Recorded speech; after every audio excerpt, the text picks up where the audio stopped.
Hello, I'm Maria Ara Punong Bayan, 39 years old, separated with 4 children, 1 girl and 3 boys, from Valenzuela City, Philippines. I have no experience as a domestic helper, and this will be my first time to work abroad.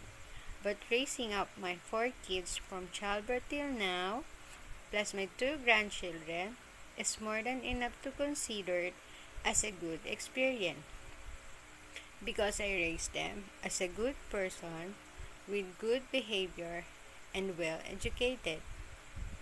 I do all the household chores from cooking, doing the laundry, cleaning the house, and making sure that our house is full of love, peace, and harmony. I promise and assure you, whatever I do in my house, I do it in your house. I will respect you as I respect my parent.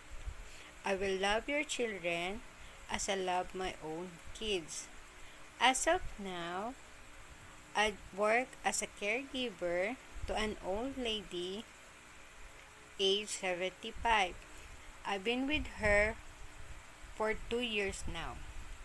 I cook for her, giving her medicine as prescribed time, giving her bath, reading her stories, feeding is properly observed. With all this experience, I hope you will allow me to be part of your household so I can fulfill my dreams to give my kids as a good education and a better future. God bless. Thank you.